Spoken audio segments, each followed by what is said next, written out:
Is that both? That's just one. That's just one? Okay. Well, we'll go ahead and get started then. Good evening, ladies and gentlemen. I'd like to welcome those of you who are here in chambers, as well as those who are watching online, to tonight's Special Committee of the Whole meeting. It is Tuesday, March 18th, 6:30 p.m. And could I please have a roll call, Susan? Finkler. Here. Hammer. Here. Lawson is attending via Zoom, I believe. Motive is excused. Reed. Here. Relke. Here. Rostad. Here. I acknowledge this meeting was posted and noticed according to law. Thank you. First item on the agenda is to approve the agenda, and I would like to make a note that I would take a motion for approval, including moving the proclamation for Fred Dart Day to the Committee of the Whole meeting with public comment, rather than keeping it where it is currently listed in the council agenda. So move as discussed. Second. Okay, I have a motion and a second. Is there any further discussion?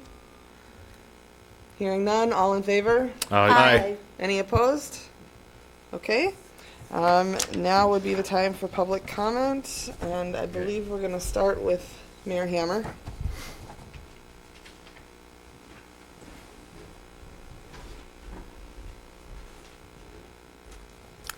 Okay. I'd like to read the resolution that was passed on February 19th of 2025, resolution number 2-25, and a resolution establishing March 20th as Fred Dart Day in the city of Columbus, Wisconsin. Whereas former Fire Chief Fred Dart served the city of Columbus, Wisconsin for 51 years, retiring on October 31st, 2014, and whereas Chief Dart, during his years of service to this community, showed exemplary dedication, bravery, and leadership to staff and residents alike. And whereas, in recognition of this level of service, an annual day of recognition shall be established and held on March 20th of every year to honor those employees of the city of Columbus, Wisconsin, who have achieved 50 or more years of employment. Now, therefore, be it resolved that the Common Council of the City of Columbus, Wisconsin, hereby acknowledges and establishes March 20th, National Frog Day, of every year beginning in the year 2025 as Fred Dart Day, with public proclamation of those employees achieving 50 years or more of years of city employment. And my honor to be able to read this and to have the fire department and his lovely wife, Della, here. So, thank you. Yeah.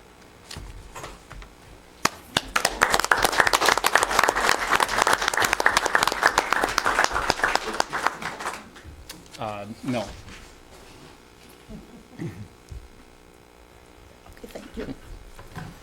I'm Della Dart.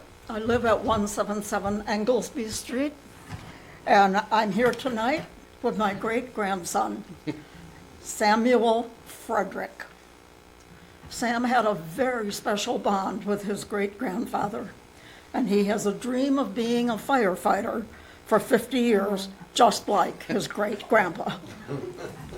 Fred was born, raised in Columbus, and raised his family here as well. He loved Columbus. The people of Columbus have supported him from the time that he was a very young child, all the way through his adult life. He loved his family. He loved them dearly. However, the love and commitment that he had for the fire department, as well as the students that he transported with the John Kurth family and Columbus Transport, were very, very much a part of his life, as well as ours. We would like to thank them and the community for the recognition of Fred and his dedication to this city. It means so much to our family. Thank you. God bless.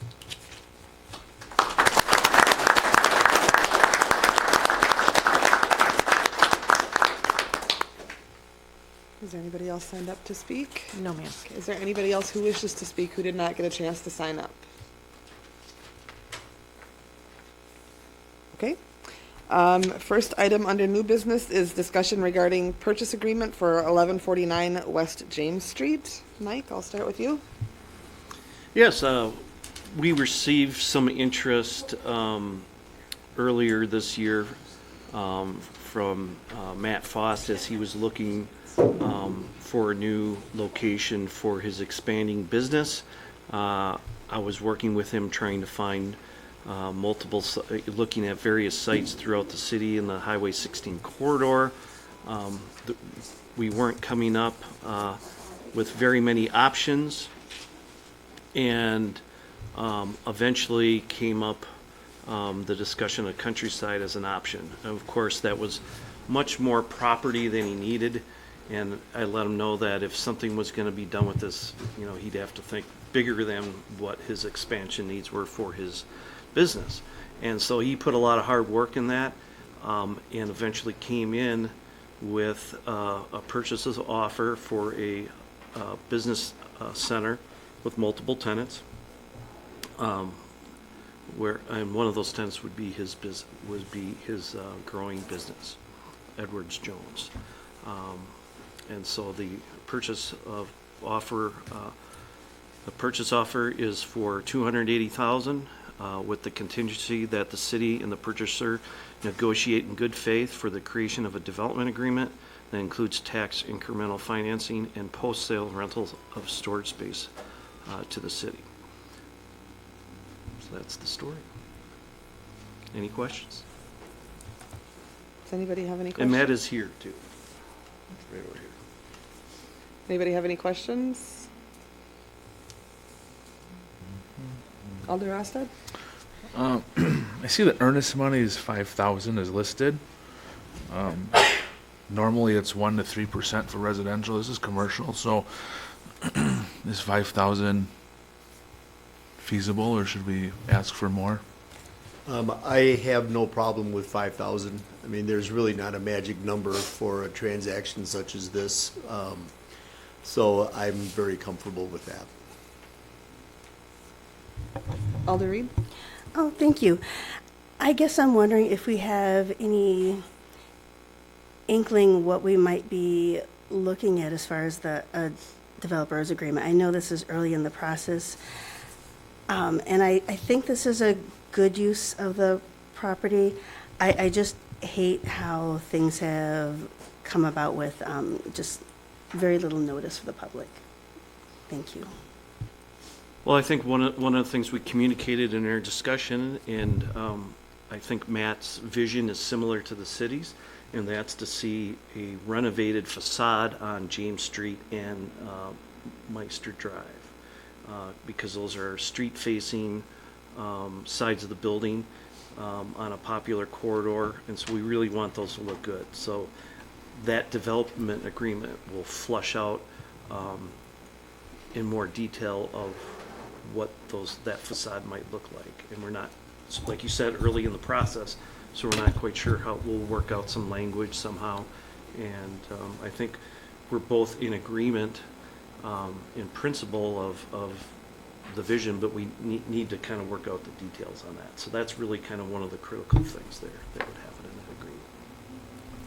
Just to add to Mike's response in terms of the question about what a TIF deal may or may not look like, this is a classic site with a recommendation of a 80% pay-go TID, where the onus is on the developer to increase the value of the property, and therefore their tax incremental financing is tied to that incremental value they're able to achieve with the work they do in improving the building. And that, depending to what degree the building gets remodeled and refurbished, and the amount of office and retail space, that assessed value for that property that's currently zero could be between $500,000 and $750,000. Alder Rostad? Two things. So can you explain I guess let's backtrack. When was this taken off the tax roll originally? Remember the year? 2017, I believe. Yes, what, the city? It was taken off the tax roll when the city purchased it. Okay. Can you explain to the public and those that are listening, although this does not go back on the tax roll, it goes into the TIF district. Can you explain how that works and benefits? So there's an understanding. I wish I had a graphic handy. It does go into tax rolls, but it goes into a specific TIF district where all the taxes paid by the 4 units of government, school districts, county, technical college, and city, all those taxes go into the district to fund economic development in that district and public improvements. So because the property value is 0 right now, all those taxes paid on that property will be called the increment, and that will go into the TIF district. And then you did mention about renting, and then you mentioned the city. Is that, did I miss that in here? That is something up for negotiation. We're negotiating good faith, and we have details to work out whether or not we will need storage space or not for what we currently have in that building. Okay, thank you. Alder Finkler? I have just actually now 2 things. The first one is if and when the sale of this goes through, can that I asked that $280,000 from the sale get put specifically in budget, whatever Crystal does her magic, to make sure this does go towards a future public safety building, because that was the intention of this property and why the city had gotten a discount on this property and also done some prep work to do that. And I understand things change, plans change, dollar store gets a chunk of it, whatever is the case, but that $280,000 needs to go towards the new public safety building. And the council established that last year with the sale proceeds to Dollar Tree going to a separate fund that is intended for the public safety building. The council will have the discretion to do the same thing with the potential sale of this property as well. Okay. And then the other thing is what are we going to do with I think it's an old fire engine that's in there. I know there's been quite a bit of concern from the public on what's going to happen with that. I don't know that we have a answer today. It is something that we are going to have to figure out in the coming months, and explore avenues for storage. It's clear that we don't have room at the fire station. It's also clear we don't have an empty building that the city owns sitting around to move these items to, and so it's things that we're going to have to do some legwork and come up with options for, and one of those could be working out, extended temporary storage at the current location while we work to resolve that issue. Are there other questions? Mayor Hammer? No questions regarding it, but with the sale of the property to the Dollar Tree, this unfortunately just took this for a public safety building out of the picture for that location. So, from what I've read and looked at, this just makes sense, and it's a positive move for the city going forward. Alder Finkler? Agree. Forgot. I was going to also add that I think this is a good idea. And I think that seems to be, I know there's been concerns about the public not being aware of this. I do want to say, though, thank you, Matt, for putting together that communication and getting it out there. And I know it's been bobbing around and people have been commenting. And I think just it is what it is at this point, and we might as well get it back on the tax roll. Are there any other questions? Is everybody comfortable moving this forward for a vote? You have another question? I don't, but Oh, I'm sorry. Does Lawson have anything? Oh, yeah. Alder Lawson, did you have any questions?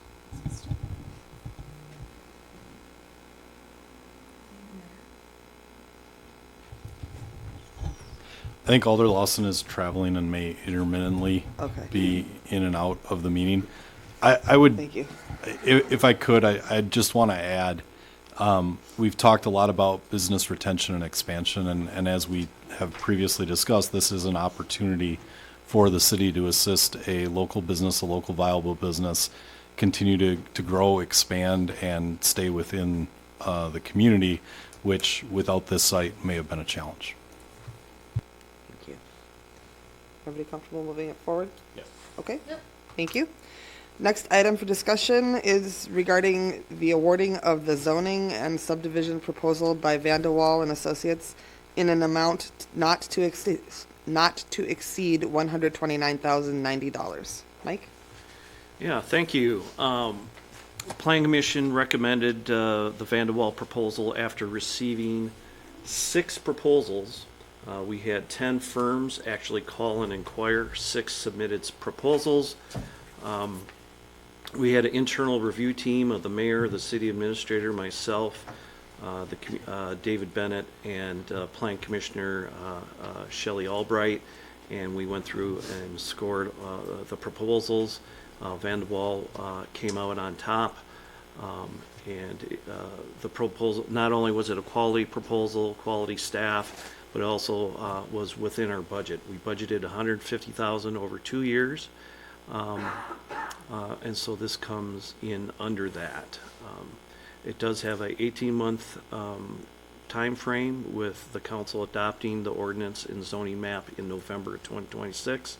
That's a very reasonable timeline, and it'll allow Vanderwall and all of us to do a quality job on this very large, significant project and very much needed.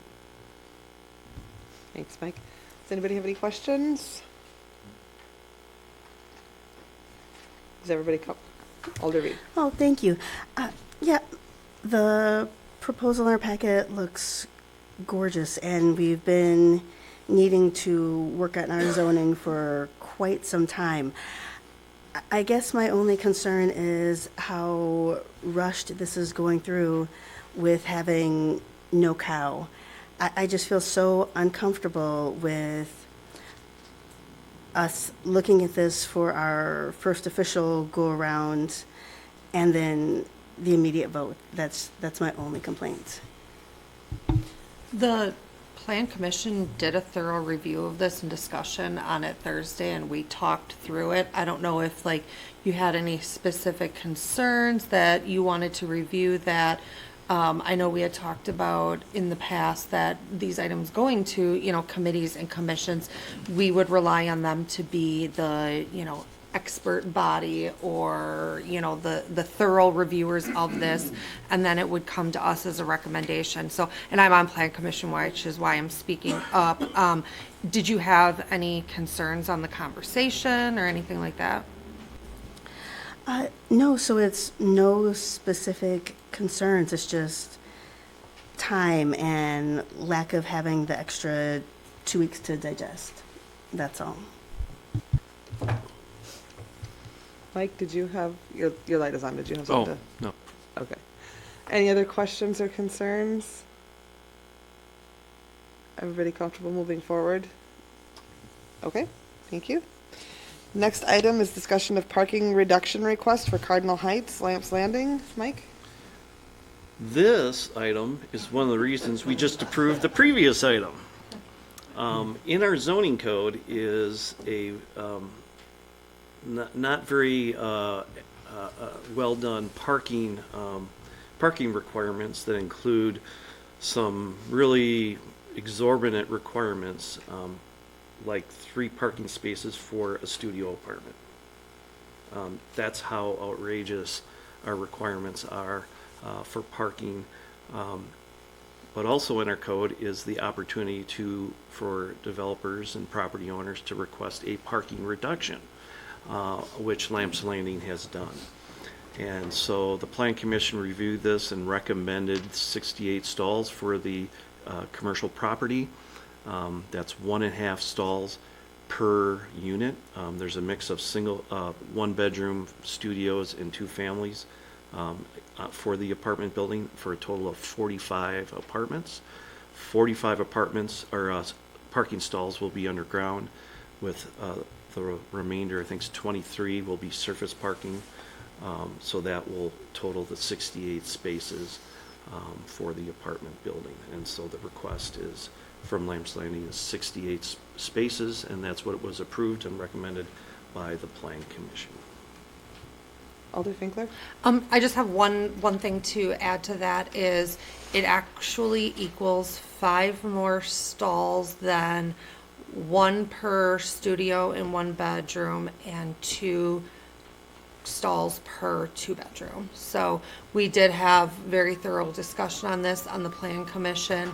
And one of the other things to take into consideration and in conversation with Jason is there is no other room. There isn't an option for other parking. And it was a pretty thorough conversation, like I mentioned, and there will be on-street parking availability for visitors on the cul-de-sac that goes into, I think you mentioned like 20 spots potentially. So we'd need to have a pretty big party to run out of spots. So I just wanted to add some of that in there just from Plan Commission. Thank you. Alder Reed? Oh, thank you. Yeah, I guess my main concern was answered about the cul-de-sac. I hate to amend the parking expectation. Just having the 1 spot per expected resident makes things a little bit congested. I'm glad to hear that there should be at least 20. That's something that's helpful for on the streets.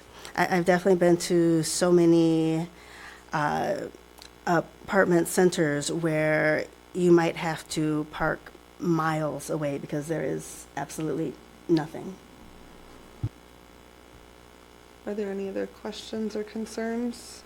No, I Alder just want to say, just to speak to that, it was quite a debate and discussion in Plan Commission because there was concerns about the lack of parking. But there's going to be, the other thing I forgot to mention is there's enough underground parking stalls for every apartment to have one of those. So there's that.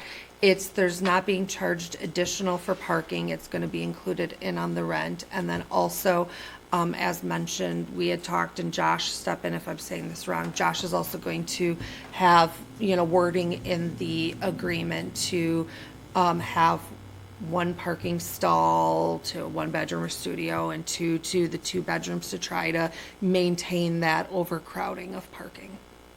Did I speak? Alder Rostad? This is how it I just want to call out, this is what I'm hoping we start to see with this change that we have going on. This is just my shameless plug of when we have less conversation in COW to have the representative from council that's in those committees and bringing stuff to really be that liaison and talking through and supporting city staff as we have these conversations and bringing them to you guys. Alder Rostad? The only question I have, I'm not going to ask for an amendment or anything like that. The size of the building, is there other stuff underground that we can only get 45 stalls? I'm assuming there's other stuff down there. Yeah, right now the footprint for the parking is the whole understory or the first, underground story of the building. So they've maximized what they can have, contained under the building.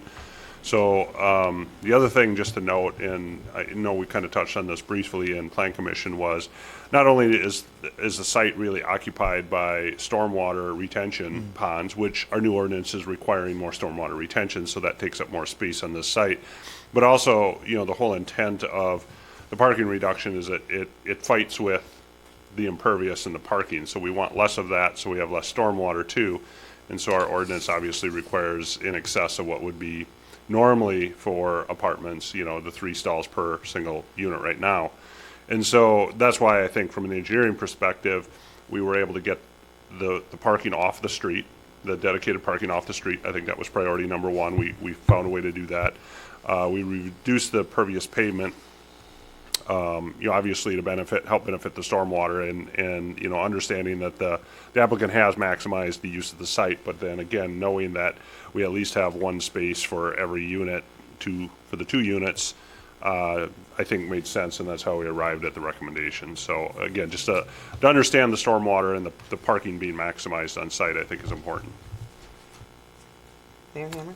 I believe some of the conversation that Mike and I have had is that other communities have a lesser parking than what we have in our In our current code, zoning. oh, Yeah. absolutely, yeah. The recommendation here that we have tonight is much closer to what we see in other communities.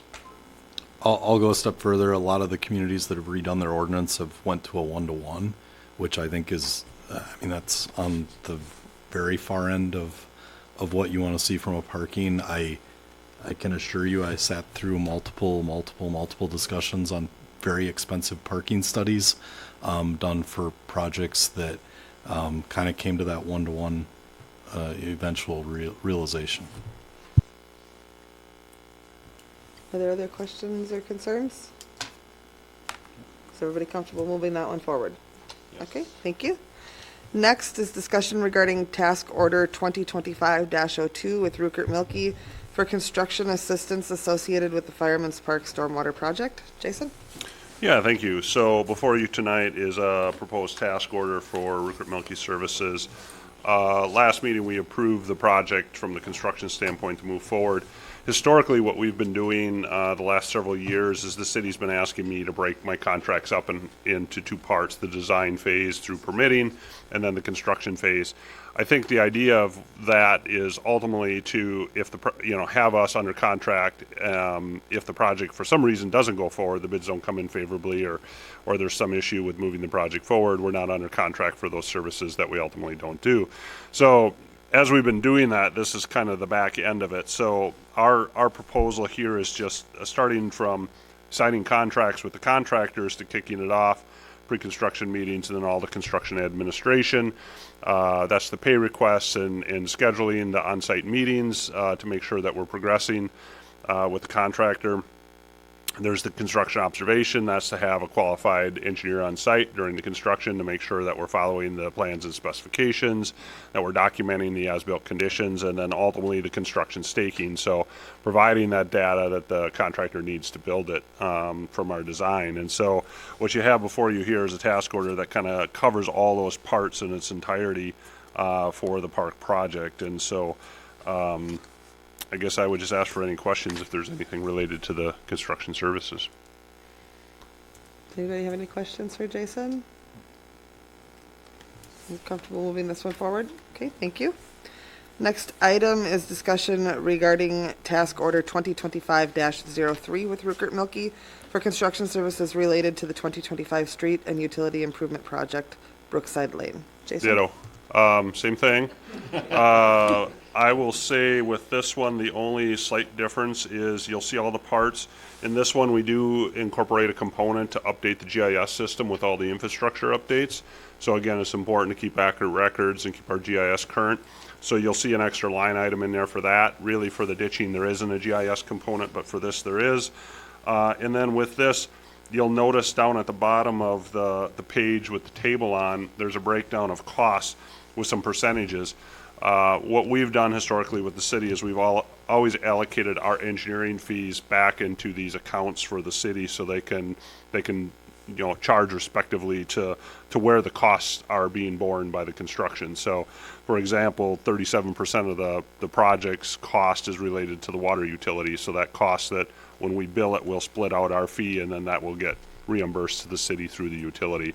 Again, so you kind of see the breakdown here for the different components of the project. So we're excited to move this one forward. I think there's some great updates on this Brookside project, and I'll answer any questions if anybody has them. Anybody have any questions for Jason? Comfortable moving it forward? Okay, thank Thank you. you. Next item for discussion is furnace replacement for fire department. Scott?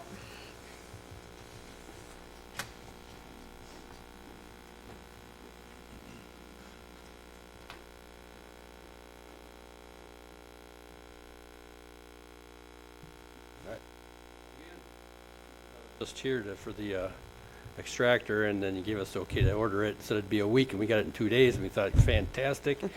We installed it, put it together, and it ran beautiful. Couldn't hardly hear it. The next day, the furnace went down. So that was like on a Friday. I came in Monday morning, and it was pretty cold in there. Checked it out. Got Taz to come check on it. They said that a limiter had tripped on it. It was built that way. So he turned it on again, bypassed it, and he was getting counts of over 400 parts per million and higher and climbing, so he shut it down. He says, it's done. Your furnace is from 1998. The one is gone, and he says, there's not a replacement for the part. So I talked to Matt and told him about it, and we talked about the 1990 furnaces. Instead of just one, doing two. We're just replacing both and get it done with. So he said to get 3 quotes, and we talked to Crystal and said that would come out of my building, the building line from my budget. So 3 quotes I got. One was from Quality. I took some quick notes on it because there's a significant difference in price. Quality Electrical, they quoted 100,000 BTU and 85,000 BTU, single-stage furnace. 1-year parts and warranty, including labor. But their literature on there said 5-year on parts and 15 years on heat exchanger. They were at 8,700 for 2. Air Care out of Beaver Dam was both 100,000 BTUs. That was another single stage. They also had 1-year parts, labor, and warranty. 5-year on the part. Then said 5-year on the limited part warranty and 20 years on heat exchanger. And they were at 9,834.76. Then Taz came in with 100,000 for upstairs, 80,000 lower, 100,000 for the downstairs, 80 for upstairs. They did a 2-stage furnace, lifetime warranty on the heat exchanger, which is what went bad on it. 10-year on parts, 5-year no hassle replacement warranty, 1-year labor warranty at $10,400. So. I'm not a big furnace guy. I just, the way it was kind of explained to me is a 2-stage kind of helps with not running as much, maybe adds a little life to the furnace. But we have a request in there for take the 8,700 bid or whatever the council decides is best for the city. Alder Rosted? Thank you. Thank you for submitting 3 quotes. One thing I have an issue with is they're not apples to apples. And I get that. It's hard to go back and forth. It's not your fault. It's not the bidder's fault. But I also believe it's unfair to the council and unfair to the bidders where this example, Taz bid out the Cadillac 2-stage versus the Payne single stage, and then the Weather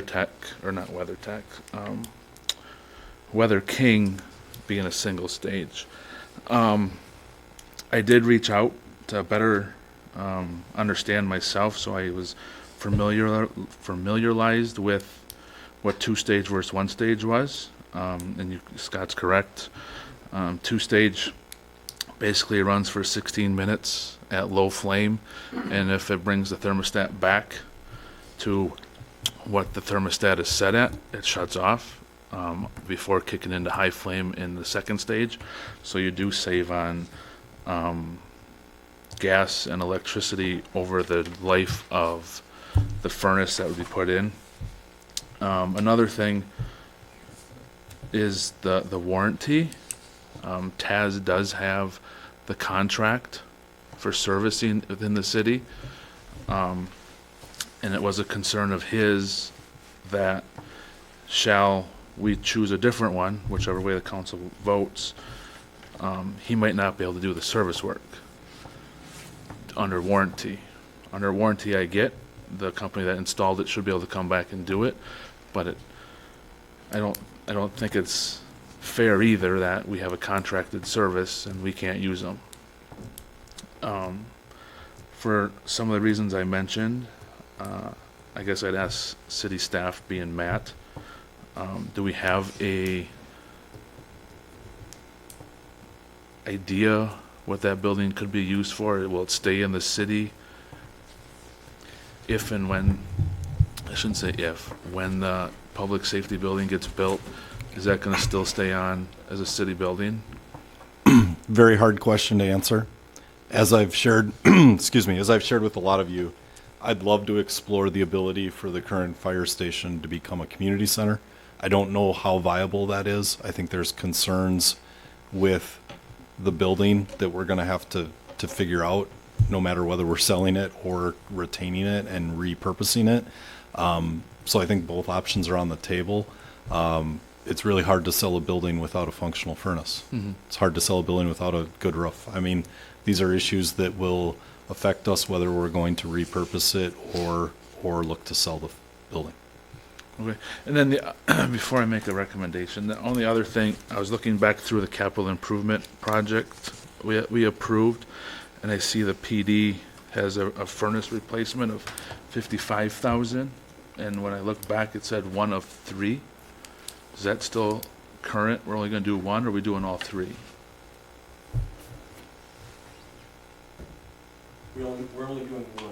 We have 3. We've done the other 2 over the last few years, so the 2 are relatively new. And there's an extra 0 in there. Oh, so it's 5,000?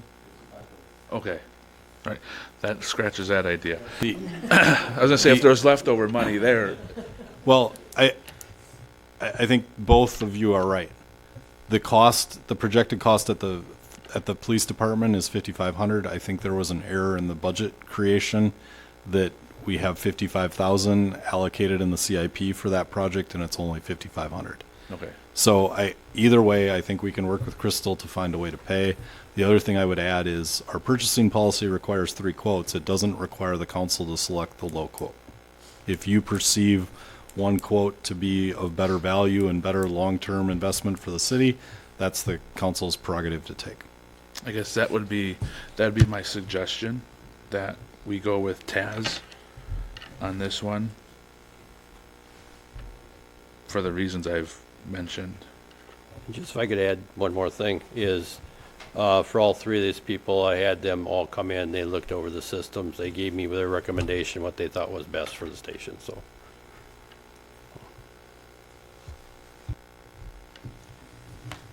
Any other questions, thoughts?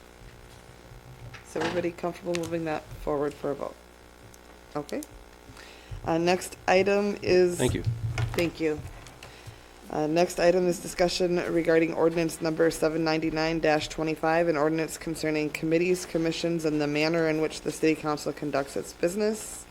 And Matt, you go ahead and start. Yeah, as we continue this discussion, I'm going to highlight the changes that are made in the information in your packet. The Senior Center Advisory Board is now the Community Center Committee. Parks and Recreation is now identified as the Recreation Committee.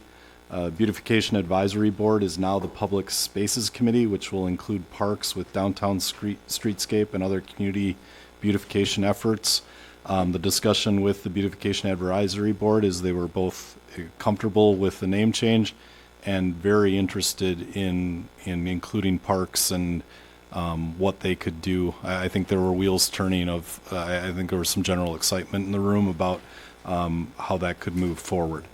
There's been no changes made to Tourism, Joint Review Board, or Ethics. Cable Committee, Investment, and Street Light Committee have been eliminated, and I think there's an error here in that there was an intention to also eliminate the Ad Hoc Committee, and Paul will have to confirm whether we did or did not do that, and if we need to make an edit to the final version of this. Just in my memo, that it didn't make my memo, and I don't know if we... It was in at one point in time, and then it must have slipped out. So, well, the ad hoc committee can be eliminated at any time.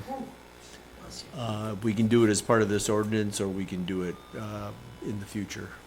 So if we want to do it now, we certainly can. And so as an overall recap, the new ordinance essentially eliminates the committee of whole method of governance. All items are required to go to a committee and then go to council. Any matters concerning items that don't have a committee would then come to a committee of the whole that meets before the council meeting. So it spells out for the committees, 7 members, 3-year terms, appointed by the mayor in May, subject to approval by the council. Be a council member on each committee that votes, and a member of city staff for each committee to act as secretary and be non-voting. Happy to answer any questions or clarify anything. Mayor Hannah? I don't remember which meeting, but I think it was kind of overall consensus of eliminating the ordinance ad hoc. And then I think it's important to note that, as we go through our meetings, be it the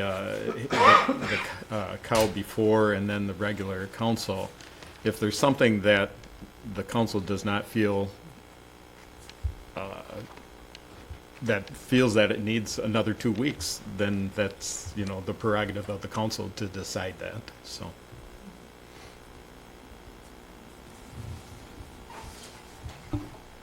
Alder Rosser? Since you brought that up, how would an alder go about postponing it for another 2 weeks? Make a motion to do so. Okay. Any other questions or comments, concerns? Is everybody comfortable moving this forward for a vote? Okay, thank you. Last item for discussion is discussion regarding janitorial needs in the city. Matt?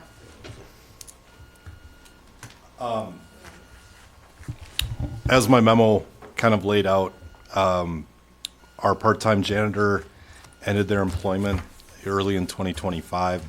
Since that time, DPW staff have been covering those responsibilities.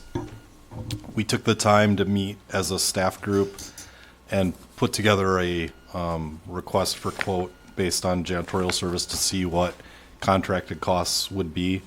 The low quote received from putting that out to for quote was $73,788, which was roughly 33 hours of weekly cleaning.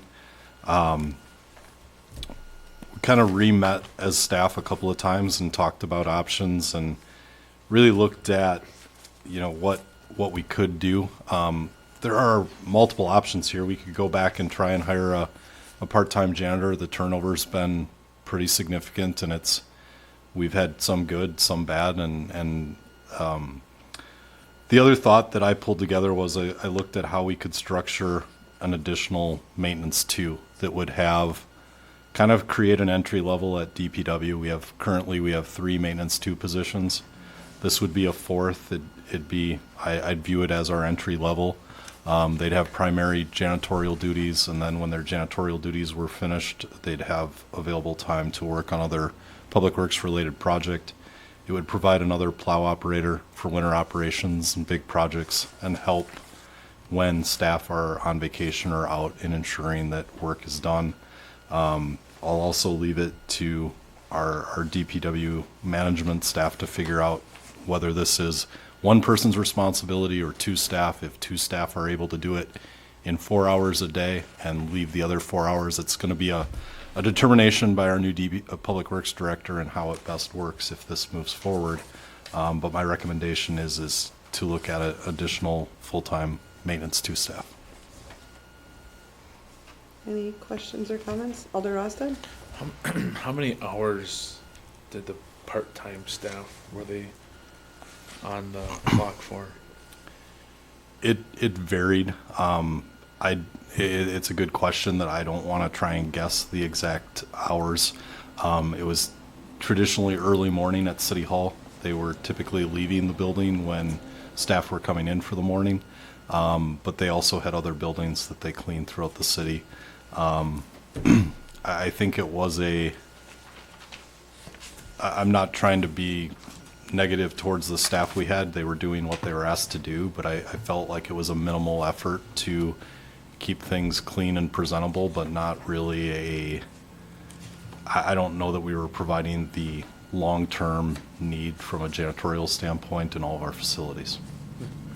So, through your memo, we'd be eliminating 2 part-time positions at DPW, Correct. and they're at their city staff now, correct? Correct. They would have the opportunity to apply for this position. One of those individuals is a retired former crew member who has come back initially to help out when we were hurting for help. Wanted to have this conversation with you and get direction before talking to them about that. But we'd still hire seasonal help in the park. Correct. That's still still the practice. Yes, those tend to be college age. We'd love if they were, and we do have a couple that are able to work longer, because the challenge with parks work is it's really April through October. It doesn't fit the high school or college schedule. Summer break. Thank you.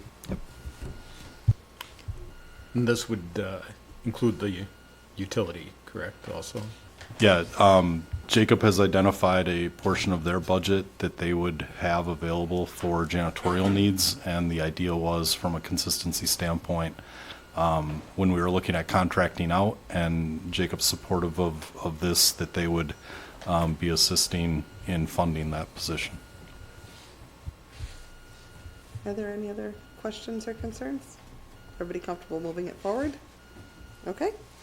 Then that just leaves us with a need to adjourn. Move to adjourn. Second? We have a motion and a second. Is there any discussion? Okay, hearing none. All in favor? Aye. Any opposed? We are adjourned. Okay, does anybody need a 5-minute break? Roll it right through. Oh, I'm going to grab her packet. okay, all right. Well, you still. Oh, yeah. I need a nap. This one, yeah. Yeah. Thank you.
Okay.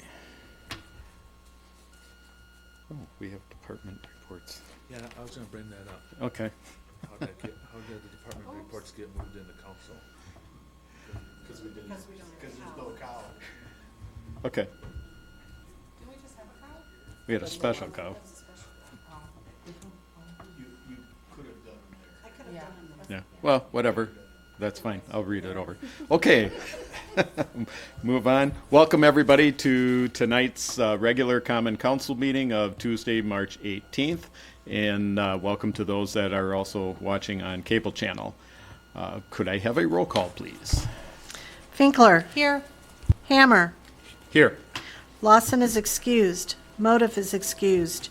Reed. Here. Relke. Here. Rostad. Here. Okay. If you join me with the pledge.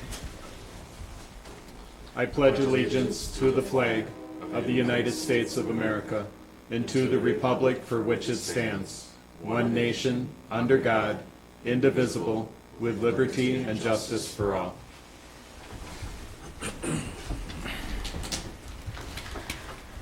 I acknowledge this meeting was also posted and noticed according to law. Okay, thank you. And I would look for a motion to approve tonight's agenda. Motion to approve the amended agenda, removing the public comment, Fred Dart proclamation, section, leaving public comment in. Second as amended. Motion by Rosted, second by Rolke. Any discussion? Hearing none, all in favor? Aye. Opposed? Okay, agenda approved. In your packet are the department reports on file for Fire Department of February 2025, Library of February of 2025, Police of February 2025, and Treasurer Report of January 2025.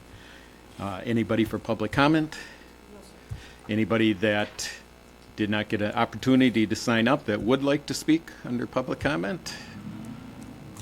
Okay, and with that, we will move on to consent agenda, which is the Special Committee of the Whole and Common Council minutes from February 27th, 2025, Special Committee of the Whole, Common Council, and Committee of the Whole minutes from March 4th of 2025. Alder Rolke will move to approve tonight's consent agenda. I'll second.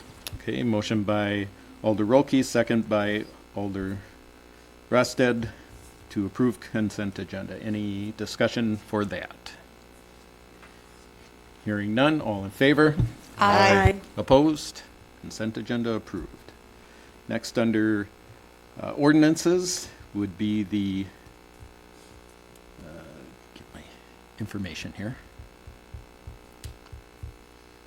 So ordinance number 799-25, an ordinance concerning committees, commissions, and the manner in which city council conducts its business. I would first look for a motion to suspend the rules. I'll move to suspend the rules. I'll second. Okay, motion by Finkler, second by Rolke to suspend the rules. Discussion? Hearing none, all in favor? Aye. Aye. Opposed? Okay, next I would look for a motion to waive the readings under the City of Columbus Ordinance Section 2-46. I'll move to waive the readings. Second. Okay, motion by Alder Rolke, second by Alder Finkler. Any discussion? Hearing none, all in favor? Aye. Opposed? And then next would be to approve ordinance number 799-25. Can I make a recommendation here? Sure. We caught the ordinance ad hoc committee, and if there's a motion to approve this, I'd make it pending final city attorney review. What that does is it allows Paul to clean up any of these little errors from this copy to what we publish as an ordinance. Alder Rolke will move to approve ordinance number 799-25, an ordinance concerning committees, commissions, and the manner in which the city council conducts its business, pending approval and review by the city attorney. Second. Okay, motion by Alder Rolke, second by Alder Finkler. Any discussion? Hearing none, all in favor? Aye. Opposed? Motion carries. Okay, then on to new business, and item number 5 is consider and take action regarding the purchase agreement for 1149 West James Street. Alder Rolke will move to approve the purchase agreement for 1149 West James Street. Second. Okay, motion by Alder Rolke, second by Alder Finkler. Discussion? Hearing none. Roll call. Relke, Aye. Reed, Nay. Rosted, Aye. Finkler. Aye. Ayes have it, 3-1.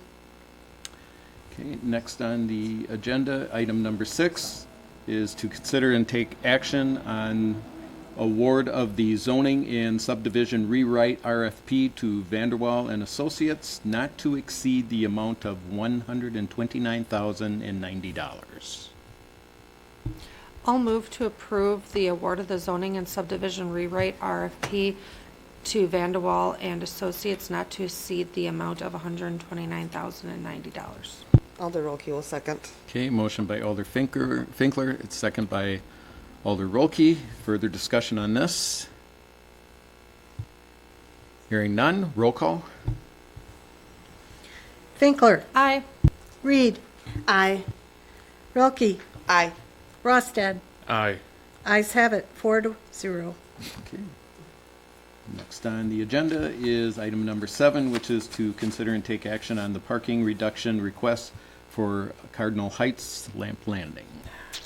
Motion to approve the parking restriction or reduction request by Cardinal Heights. I'll second. Okay, motion by Alder Rosted, second by Alder Roki. Any further discussion on this? Hearing none, all in favor? Aye. Opposed? Nay. Motion carries. Item number 8, consider and take action on task order 2025-02 with Rupert Melke for construction assistance associated with the Fireman's Park Stormwater Project in the amount of $51,000. Alder Rolke will move to approve task order 2025-02 with Rupert Milkie for construction assistance associated with the Fireman's Park Stormwater Project in the amount of $51,000. Second. Okay, motion by Alder Rolke, second by Alder Finkler. Any further discussion?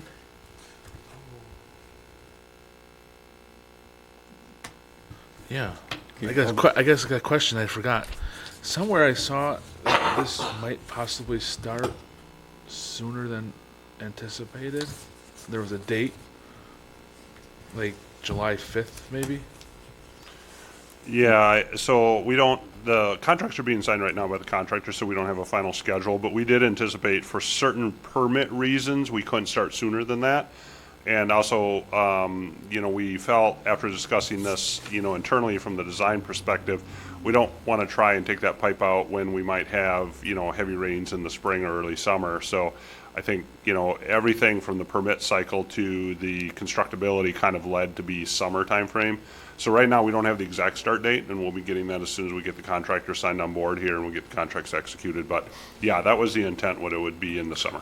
Well, originally it was August, and then when I seen this date of July 5th, I just want people to understand it will not happen before the 4th of July celebration. Will not happen.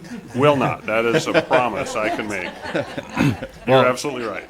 And I know, Jason, things may have changed, but initially there was a concern about an endangered species and not being able to start until mid-August.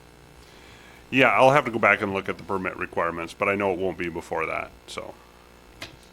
I just want clarification because I know people are going to go, what? Okay, any other discussion? Hearing none, roll call, please. Rostad. Aye. Reed. Aye. Finkler. Aye. Relke. Aye.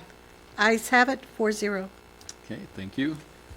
Next on the agenda, item 9 is to consider and take action on task order 2025-03 with Rupert Melke for construction services related to the 2025 Street and Utility Improvement Project, Brookside Lane, in the amount of $83,220.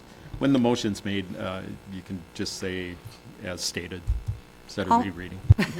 I'll move to approve task order 2025-03 as stated, in the amount of $83,220.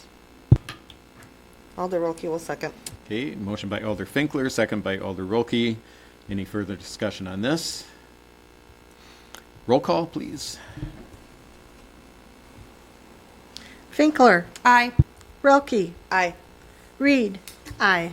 Rostad. Aye. Ayes have it, 4-0.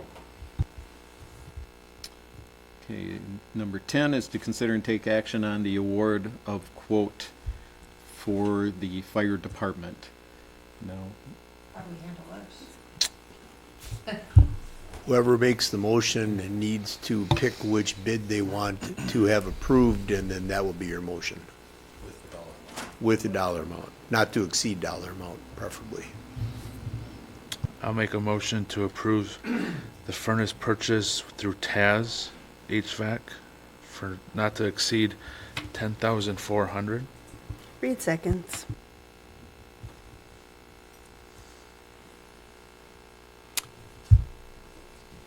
okay, I'm just looking at, is it 10,200?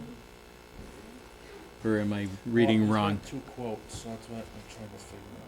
He was 10-4, but then on the price note, it says if both furnaces are installed at the same time, lump sum pricing both furnaces is noted would be 10,200, 300 deduction each. 300 each. I'd make a recommendation that you approve it at a not to exceed 10,004, and if it's less than that, we'll make sure that we pay less than that. And I think, 200 was, they were both 80,000, one of them, okay. But Yeah, and I did make the motion to not exceed 10-4, right? okay. Okay, we had the motion for a. Yes. So who hit the second? Okay. So motion by Alder Rosted, second by Alder Reed. Any further discussion? Hearing none. Roll call, please. Relke, Aye. Finkler, Aye. Rosted, Aye. Reed. Aye. Ayes have it, 4-0. Okay, thank you. Just noting that. Okay, next would be to consider and take action on the Public Works Director job description. So this was discussed at the last COW meeting. It's the only carryover from the March 4th COW to this agenda. We talked about authorizing Public Works Director. I felt the appropriate thing was to share the position description with the council at this time. I'll move to approve the Public Works Director job description. I'll second. Okay, motion by Alder Finkler, second by Alder Roki. Any further discussion on this? Alder Rosted? Assuming we have an accepted We do. offer. April 7th start date. Any further? Okay, hearing none. All, what? Oh, okay. All in favor? Aye. Opposed? I didn't see the light, so that threw me off. So, Rough St. Patty's. okay, then next on the agenda, item number 12 is to consider and take action on authorizing an additional maintenance to staff position for Public Works. Motion to approve the authorization of hiring another maintenance 2 at the DPW Public Works staff level. Second. Okay, motion by Alder Rosted, second by Alder Finkler. Any further discussion on this? Yes? No? Okay. Roll call? Rosted, Aye. Reed, Aye. Relke, Aye. Finkler. Aye. Ayes have it, 4-0. Okay, thank you. And then next on the agenda is to consider and take action on the claims in the amount of $569,636.85. Alder Rolke moves to pay the claims in the amount of $569,636.85. Reed seconds. Okay, motion by Alder Rolke, second by Alder Reed to pay the claims. Any discussion? Hearing none, all in favor, or roll call? Finkler, Aye. Reed, Aye. Relke, Aye. Rosted. Aye. Ayes have it, 4-0. Okay, report of city administrator. Just briefly want to state, last Thursday, we hosted a staff retreat where we focused on implementation of the strategic plan. We were there just a tad under 3 hours at the pavilion, went through all 15 objectives, did some small group work, did some large group work. The next kind of step is me taking all of that data and putting it into our plan, our work plan for 2025 for the strategic plan. But we continue to make progress on that effort.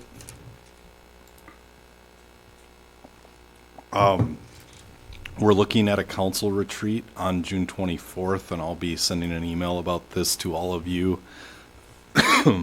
A rare Tuesday day event. It'd be an all day, and I know that might be a departure from other things, but I will share with you what our plan is and see if it is an option for everyone. So we'd be bringing in an outside outside consultant to do some team building between staff and council.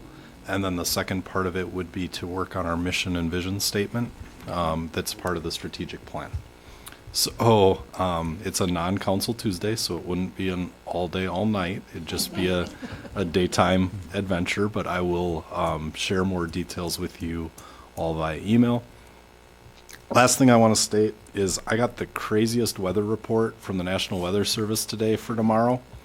It talked about a line of thunderstorms, potential tornadic activity, and potential, like we are at a 37% chance of 2 inches of plowable snow during the night. So just be weather wary tomorrow, everyone. It sounds like a spring day in Wisconsin, I guess. So 2014, we had thunder snow. I was out working in it, so it was, yeah. Mine, I just, report just have, I'd like to thank all our city staff for all the work that they continue to do and do well.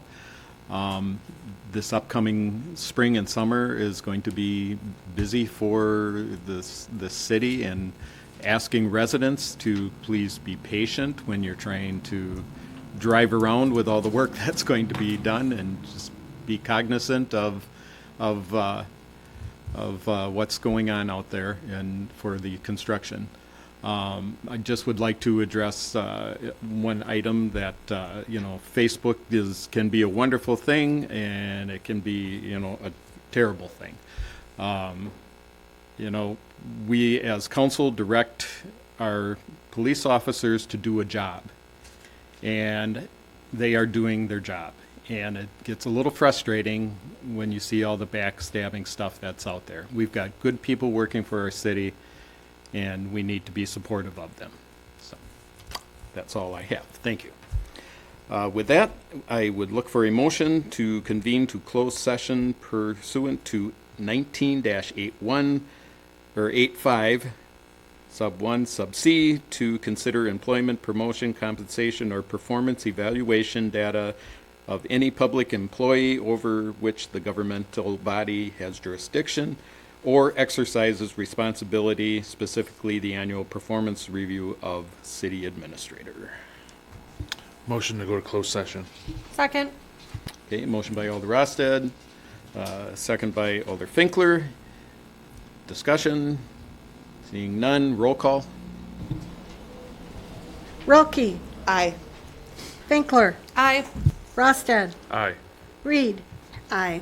Ayes have it, 4-0. Okay, we will not return to business, so thank you. Okay, yes.